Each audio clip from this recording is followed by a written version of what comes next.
How much do you actually have to spend to make the NC750X a comfortable and functional bike with some off-road capabilities? Is it still an affordable bike after all the upgrades? Stay tuned and find out!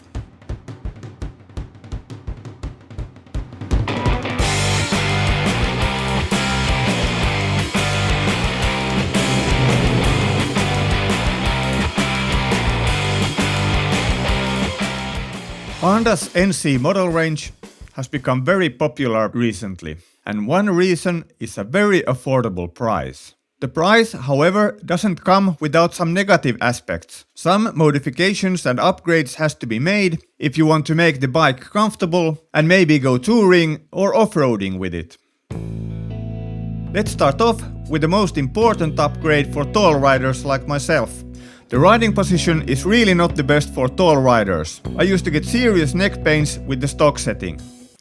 I went with the 2-inch ROX razors, which is the highest you can go without getting serious problems with the wiring. I still had problems with the front brake hose, but I finally figured it out and got the razors installed.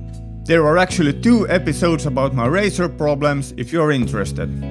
Another important upgrade also for taller riders is the windshield. The stock shield directs all the wind pressure to the helmet and to the chest, and it gets really annoying if you like touring and riding on the highway. So in my configuration I have the tall Puig touring windscreen with the top visor to further direct the wind pressure over the helmet. And then one important upgrade that also has to do with comfort and almost everybody is complaining about is the seat. The stock seat is very hard and it also has an uncomfortable forward slope that makes you slide towards the front. Some people have tackled this problem with a seat cushion. It's a very cheap and easy solution, but I decided to go for the shad seat. The new seat really makes a difference. It's much more comfortable to ride, and although it doesn't change the seat slope, it prevents you from sliding forward because it's much softer and you sit more firmly on it. But buying a new seat is not cheap, and this is the most expensive upgrade. But in my opinion, it was totally worth it. If you're planning on riding dirt roads or off-road, you definitely should install a radiator shield for protecting the radiator from rocks and sand thrown from the front wheel. And also an engine guard is a must-have if you take your bike off-road to protect the engine in case you drop your bike, which you will do eventually. The stock foot pegs are way too small and slippery for dirt and off-road riding. I seriously advise you to upgrade them. I went for the SW-Motech foot peg kit, which also allows to lower the foot pegs a bit, which is good for taller riders. Also important when touring or adventure riding is the center stand, which makes it much easier to oil the chain on the road and even makes it possible to change the rear tire. Then 2 more important things when tumbling about off-road, which I still don't have on my bike, is a skid plate and handguards. The handguards are very good to have in case of dropping the bike, so you don't snap the front brake or the clutch levers. The skid plate is a little bit problematic because they usually don't fit with the Honda OEM center stand. I will make an update here on my channel as soon as I find a working solution.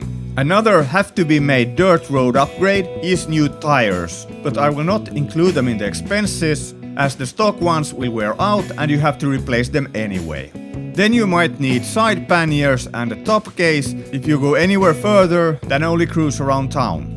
There are several different options in different price range. Here are the Honda OEM. They are plastic and not very durable for off-road and adventure riding, but they are very convenient in everyday use. And the mounts for the panniers are practically invisible.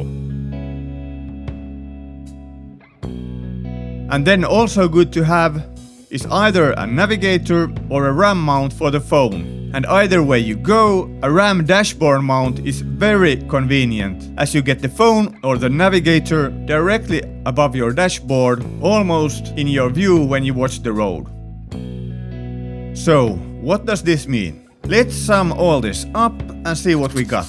First we have the price of the bike from the dealer with the OEM panniers and central stand, and then we have a long list of upgrades, and when we look at the final price for the upgraded bike, it still looks very affordable.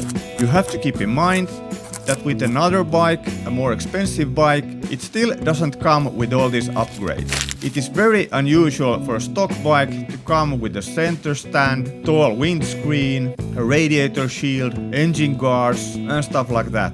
One bike that comes with almost all these upgrades in stock is the Honda Africa Twin CRF 1100 Adventure Sport, but it is still almost double the price with all these upgrades.